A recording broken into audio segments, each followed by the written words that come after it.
उपन्यास छोटा जादूगर एपिसोड 3।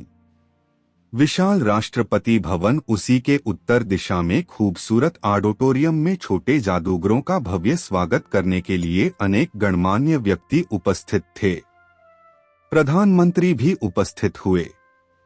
राष्ट्रपति भवन में पदार्पण करते ही छोटे जादूगरों पर पहले पुष्प वर्षा हुई। खुली सुंदर सजावटी बस से उतरकर नन्हे जादूगरों ने स्वागत के लिए आए राष्ट्रपति को नमस्ते कह के हाथ जोड़ लिए। भारतीय परंपरा का जवाब राष्ट्रपति ने उसी तरह हाथ जोड़कर दिया। मुंह से उनके भी निकला नमस्ते। फिर छोटे जादूगरों को गार्ड ऑफ ऑनर दिया गया। वे गौरव के क्षण थे। नन्हे जादूगर रोमांच की पराकाष्ठा में गोते लगा रहे थे। शैल ने मम्मी पापा को याद किया जो आज इस महत्वपूर्ण समारोह में उपस्थित नहीं हो पाए थे। उन्हें किसी काम से कल वापस भारत लौट जाना पड़ा था। भोज होने के बाद मंच पर सभी गणमान्य व्यक्तियों में से राष्ट्रपति तथा प्रधानमंत्री ने जादूगरों की चमत्कारिक कृत्य पर कसीदे पढ़े। राष्ट्रपति ने अपने देश में ही ठहरने का न्योता देकर दद्दा ध्यानचंद्र की याद दिला दी। जब दद्दा की चमत्कारिक हॉकी का खेल देखकर जर्मनी के हिटलर ने उन्हें अपने देश में रहने का निमंत्रण दिया था। इस बात पर नन्हे जादूगर केवल मुस्कुरा भर दिए। प्रधानमंत्री ने अपने भाषण में आश्चर्य व्यक्त किया। मुझे आश्चर्य होता है इन्हें देखकर, यह सुकोमल काया और इतना बड़ा काम जो आज के भौतिक युग में असंभव ही प्रतीत होता है। मैं अगर इनके लिए एक शब्द कहूं तो अप्रत्याशित। कसीदे पढ़े ही जा रहे थे कि तभी छोटी का चेहरा लाल हो गया। उसकी मुस्कुराहट जाती रही, झट खड़ी हो गई। उसका चेहरा बता रहा था कि कुछ घटित होने वाला है। तभी वह गायब। चारों तरफ लोगों में शंका का दौर चला। सभी सम्मिलित एक दूसरे से बात करने में मशगूल हो जाते हैं। तभी बड़ी बाहर उसे ढूंढने को भागी, लेकिन उसे नन्हा जादूगर नहीं मिला। तभी राष्ट्रपति का मोबाइल फोन घनघना उठा। क्या? बोइंग 737 किडनैप कर लिया गया। फिर कुछ सुनकर भौंहे और तन गई। पसीने पसीने हो गए राष्ट्रपति महोदय। क्या? उसे उड़ा ले गए। चालक दल पर नियंत्रण कर लिया। ओह! तुरंत निर्देश दिया, राडार से निगाह रखी जाए, फोन कट जाता है। राष्ट्रपति महोदय ने पूरी सूचना प्रधानमंत्री के कान में कह दी। प्रधानमंत्री भी अवाक रह गए। अब क्या होगा? मैंने राडार से उनकी गतिविधियों पर ध्यान देने का निर्देश दे दिया है। तभी मोबाइल फोन फिर घनघना उठा। हेलो? कुछ पल ठहर कर। क्या? राष्ट्रपति घबराए थे ही और भी घबरा गए। कमांडोज ने उन्हें घेर कर अन्यत्र चलने का अनुरोध किया। तभी लाउड स्पीकर से सूचना दी गई, जल्द से जल्द राष्ट्रपति भवन खाली कर दिया जाए। चारों तरफ अफरा तफरी मच गई। सभी भागो भागो चिल्लाने लगे। उधर नन्हे जादूगर प्लेन में एक खाली पड़ी सीट पर विराजमान हो गए। इस घटना की तरफ किसी का ध्यान नहीं गया। यह एक पल में घटित हुआ। एक आतंकवादी जिसके हाथ में चाइना मेड पिस्टल थी ने दूसरे साथी जिसके हाथ में AK-56 थी से कहा, गिनती करके बता कितने हैं? क्या करेगा जानकर कितने हैं? अभी कुछ पल में कितने हैं से कोई मतलब ही नहीं रह जाएगा। हिंसक भेड़ियों की तरह बड़े बालों और दाढ़ी वाले ने कहा। तू ठीक कहता है, अट्टहास गूंजा। तभी छोटी बच्ची ने कहा, अंकल कुछ पल में क्या होगा? मौत का तांडव। सभी यात्री चीखने चिल्लाने लगे। हिंसक आतंकवादियों ने तेज फटकार लगाकर लोगों को शांत करवाया। सभी डरे सहमे यात्रियों के चेहरे देखने लायक थे। अंकल तुम क्या सबको गोली मार दोगे? बचकानी आवाज गूंजी। एक चिल्लाया, ये पिद्दी चुप। तभी दूसरा बोला, बोलने दे यार, बच्ची ही तो है। फिर अंकल बताया, नहीं गोली नहीं, वर्ल्ड ट्रेड सेंटर का नजारा देखा था, वही होगा। सभी यात्री दहाड़े मार मार के चीखने चिल्लाने लगे। फिर फटकार लगाकर उन्हें शांत करवाया। वर्ल्ड ट्रेड सेंटर में क्या हुआ था? तभी एक खूंखार आतंकवादी उस बच्ची की तरफ बढ़ा, उसकी शर्ट का कॉलर पकड़कर ऊपर उठा लिया। चपड़ चपड़ लगा रखा है, दूंगा, एक कान के नीचे उठाकर उसी सीट पर पटक दिया। सब डर कर शांत हो गए। एक ने तभी कहा, आज राष्ट्रपति प्रधानमंत्री के साथ साथ पूरा मंत्रिमंडल आग की लपटों के हवाले होगा। आज राष्ट्रपति भवन का नामो निशान नहीं रह जाएगा। बच्ची फिर बोल पड़ी, बुरा न मानना अंकल, थोड़ा मुझे ज्यादा बोलने की आदत है।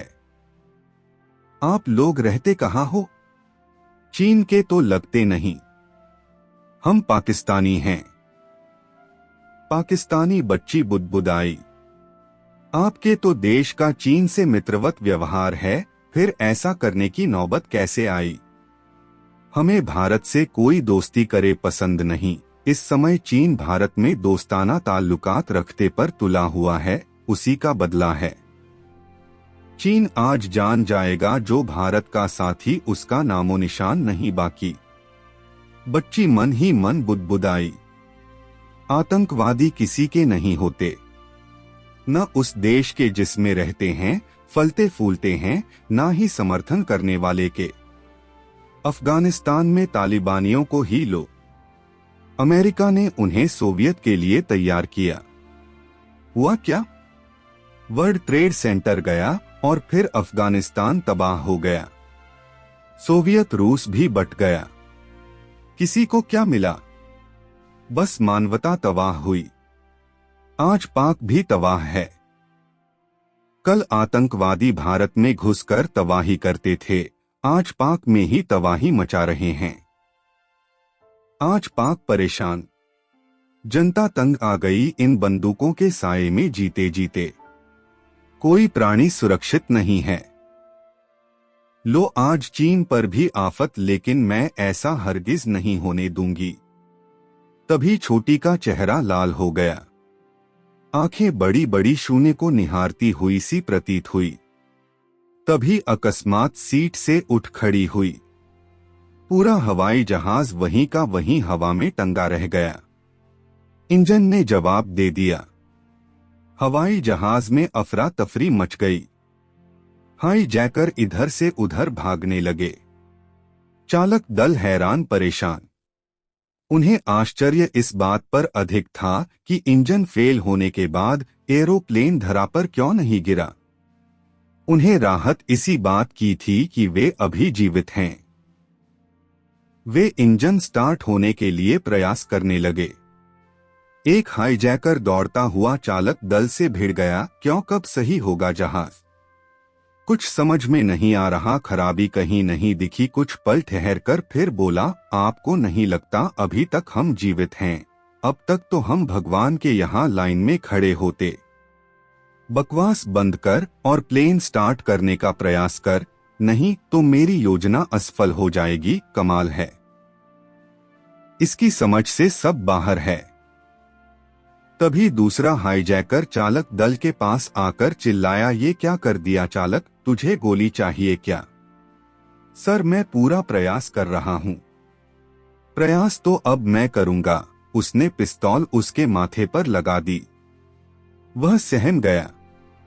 अन्य चालक बोला, सर आप ईश्वर को धन्यवाद दो, अभी हम जीवित हैं। लेकिन ऐसा हो कैसे गया? हम स्वयं परेशान हैं और रोमांचित भी। पिस्तौल हटाकर वह यात्रियों की तरफ भागा। चालक दल के सदस्य ने राहत की सांस ली। एक ने कहा, कहीं कोई चुंबकीय क्षेत्र तो वायुमंडल में नहीं आ गया जिस वजह से हमारा प्लेन फेल हो गया। लेकिन राहत की बात नहीं है। जहां चुंबकीय प्रभाव कम होगा, प्लेन जमीन पर जल रहा होगा और हम लोगों कितना डर लगता है मौत से, मौत के मुहाने पर होकर अजीब लग रहा है, मेरा तो हृदय आशंकाओं से भर गया है।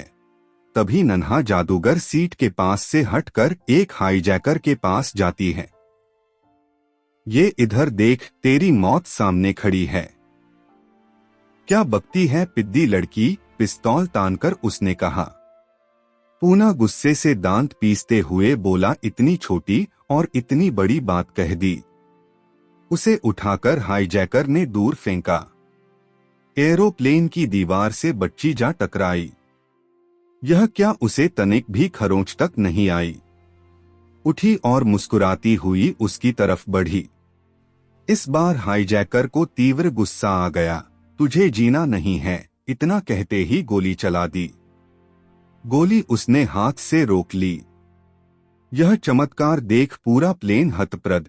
हाईजैकर घबराया, कौन है तू? नन्हा जादूगर। जादूगर? नन्हा जादूगर, उसने आश्चर्य व्यक्त किया। इतने में 3 हाईजैकर गोली की आवाज सुनकर दौड़े आए। एक बोला, क्या हुआ मुस्तफा? ये नन्हा जादूगर घबराया सा बोला। तू घबराया हुआ क्यों है? इधर देख, अमानत अली, नन्हा बोला। हाईजैकर को अपना नाम उस बच्ची से सुनकर अत्यंत आश्चर्य हुआ। घबराया सा बोला, तुझे कैसे मेरा नाम मालूम? मैं सब कुछ जानती हूँ। एक बोला, क्या तू अल्लाह है? अल्लाह नहीं, अल्लाह की बेटी हूँ। अब तुम सब मरने को तैयार हो जाओ। इतना कहते ही उसने एक ऊंची छलांग लगाई और एक के सीने पर लात दे मारी। वह इतना भयंकर संघात सहने की मुद्रा में नहीं था। उसने सोचा होगा कोई 10 से 15 किलो के बीच उसका मार, लेकिन कुंतलों मार पड़ते ही वह चित हो गया। उसे चित होता देख सब हाईजैकर बौखला गए। अंधाधुंध गोलियों की बौछार करने लगे। वह सब गोलियां लपकती गई। अंत में सभी के असलहे शांत हो गए। अब छोटी की बारी आई। उसने उछल उछलकर सबकी जूतों से पिटाई की। सभी चित हो गए। नन्हे जादूगर को आतंकियों की पिटाई करते देखकर सभी यात्री हतप्रद और जिज्ञासा से भरे खड़े के खड़े रह गए। तभी नन्हा जादूगर मुस्कराया, बोला, क्या बात है? इतना आश्चर्य में न पड़ो, अपना काम करो।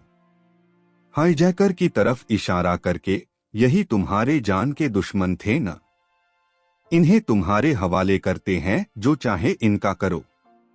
तभी यात्री चिल्लाए, नन्हे जादूगर की जय। इसे कई बार लोगों ने दोहराया। लोग झूमने लगे। अब हम बच गए, इस बात की सबको खुशी थी। लोग दौड़कर छोटे जादूगर को उठाकर झूमने लगते हैं। तभी चालक दल का एक सदस्य दौड़ता हुआ आया और बोला, शांत हो जाओ। अभी इस खुशी के क्या मायने? अभी तो हमारा जीवन खतरे में है। नन्हा जादूगर उसके आशय को समझ गया और बोला, जाओ, प्लेन को हवाई अड्डे की तरफ ले चलो और संदेश प्रेषित करो कि जहाज उतरना चाहता है। उल्टे पैर चालक पिकेट की तरफ भागा। ठीक उसने वैसा ही किया। इंजन स्वयं स्टार्ट हो गया। प्लेन पर चालकों का पूरा नियंत्रण हो गया। कुछ ही पलों में प्लेन हवाई अड्डे पर खड़ा था। राष्ट्रपति को पहले ही ज्ञात हो गया था कि नन्हे जादूगर ने प्लेन पर अपना नियंत्रण कर लिया है। उनकी बहादुरी का सम्मान करने वे स्वयं हवाई अड्डे आ विराजे। बड़ी भीड़ उनके साथ थी। प्लेन की सीढ़ी लगी। नन्हा जादूगर उतरने वालों में से पहला था। उसके पीछे जहाज सवार। हवाई अड्डा नन्हे जादूगर की जय से गूंज उठा। राष्ट्रपति ने लपककर उसे गोद में उठा लिया और बोले, हम आपके ऋणी हुए जादूगर। आपने मेरे देश के लिए जो किया वह शायद कोई विज्ञान भी नहीं कर सकता था। अभी कुछ पल में मेरा राष्ट्रपति भवन खाक तो होता ही साथ में हमारे देश की राजनीति की धुरी संसद सदस्य भी ईश्वर के प्यारे हो गए होते। तब इस देश को कौन संभालता और उस स्थिति में इस देश का क्या होता? तभी सुरक्षा गार्ड प्लेन के अंदर प्रवेश करते हैं और उन बेहोश आतंकवादियों को अपने कब्जे में लेते हैं। कुल 6 आतंकवादी थे। इतनी तुच्छ संख्या 1.5 अरब से अधिक लोगों को प्रभावित कर सकती थी। जब टेलीविजन के माध्यम से लोगों को जानकारी हुई कि बहुत बड़ी घटना को नन्हे जादूगर ने टाल दी तो सभी के मुंह से उसके लिए दुआएं निकलने लगी। कोई कहता ईश्वर करे वह सदैव जीवित रहे और इसी तरह ये पीड़ित लोगों की सहायता करती रहे। कोई कहता काश मेरे देश में ऐसा रत्न होता। कोई कहता काश मेरी ऐसी बेटी होती। आदि तरह तरह की सोचें उमड़ रही थी। Thanks for watching. और भी इंटरेस्टिंग कहानी सुनने के लिए इस चैनल को सब्सक्राइब करें।